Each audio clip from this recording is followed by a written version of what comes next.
So I want to tell you about a book today.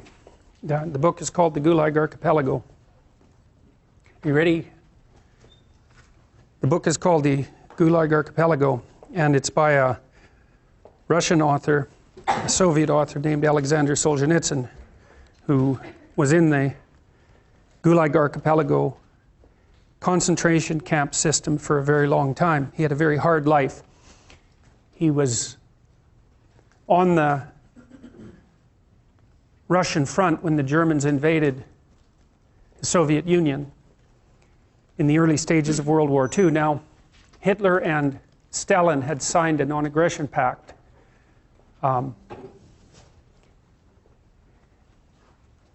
Hitler invaded the Soviet Union anyway. And from what I've been able to understand, the Soviets had prepared an invasion force for Europe at that point, but were not concerned with having to defend their territory, and so they were caught completely unawares by Hitler's move. And the conditions on the Russian front were absolutely dreadful, and Solzhenitsyn was a soldier on the Russian front. And he wrote some letters to one of his friends, which were intercepted, complaining about the lack of preparation and using bitter, dark humor to describe the situation. And the consequences of that was that he was thrown into a work camp. The Soviet system relied on work camps, and so those were large labor camps of people who were essentially enslaved, many of whom were worked to death, often froze to death, working in conditions that were so dreadful that they're virtually unimaginable. Solzhenitsyn spent a very large number of years in these camps, sometimes in a more privileged camp because he was an educated man, and sometimes in worse camps. He also developed cancer later and wrote a book about that called Cancer Ward, which is a brilliant book. So he had a very hard life. There's just no way around that. To be on the front and then to be in a concentration camp and then to have cancer, that's pretty rough. Now, he wrote The Gulag Archipelago.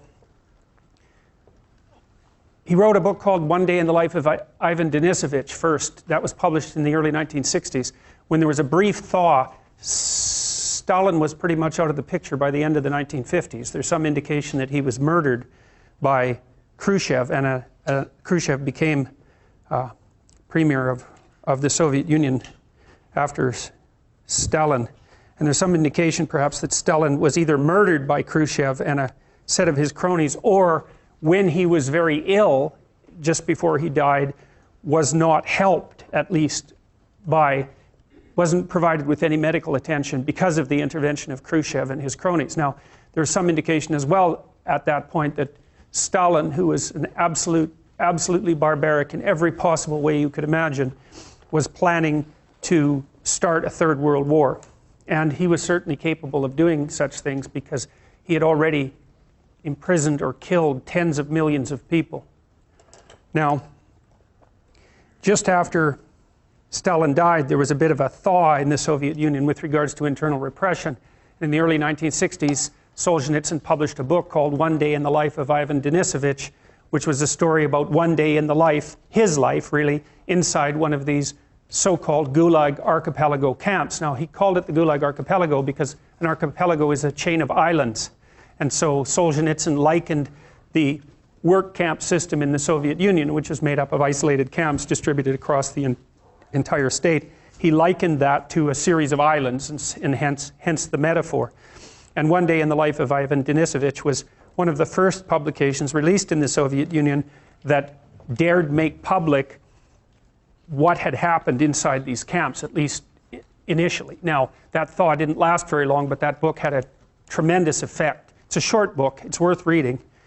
After that, he wrote a number of other books, which are also, he's a great literary figure in the same category, I would say, as Tolstoy or Dostoevsky, which is like really saying something. You know, those two are perhaps the greatest literary figures who ever lived, with the possible exception of Shakespeare. He wrote this book called The Gulag Archipelago, which is published in 3 volumes, each of which is about 700 pages long. The first one details the origin of the oppressive Soviet system, at least in part under Lenin, and then its full-fledged implementation under Stalin, and the deaths of, well, Solzhenitsyn estimated the deaths in internal repression in the Soviet Union at something approximating 60 million between 1919 and 1959. Now, that doesn't count the death toll in the Second World War, by the way. Now, people have disputed those figures, but they're certainly in the tens of millions, and the low-end bounds are probably 20 million, and the high-end bounds are nearer what Solzhenitsyn estimated. He also estimated that the same kind of internal repression in Maoist China cost 100 million lives, and so you can imagine that the genuine historical figures, again, are subject to dispute, but somewhere between 50 and 100 million people. And one of the things that's really surprising to me, and that I think is absolutely reprehensible, is the fact that this is not widespread knowledge among students in the West, any of this, and it's because your education, your historical education, if you started to describe it as appalling, you would barely scratch the surface. These were the most important events of the 20th century, and they're barely covered at all in standard historical curriculum. You know something, I would presume, about World War II and about the terrible situation in Nazi Germany and the death of 6 million gypsies and Jews and homosexuals in the concentration camps in Nazi Germany. But my experience with students has been that none of them know anything about what happened as a consequence of the repression of the radical left in the 20th century. And I believe the reason for that is that the communist system had extensive networks of admirers in the West, especially among intellectuals, and still in fact does, which is also equally reprehensible. And I believe that one of the consequences of that is that this element of history has been what would you say, under-examined, and certainly very little attention has been brought to it in the public school curricula, and there's absolutely no excuse for that. It was the worst thing that happened in the 20th century. And that's really saying something, because the 20th century was about as bad as it gets. And so, and the fact that these deaths on massive scale occurred, and the fact that we don't know that deep inside our bones is a testament to the absolute rot of the education system.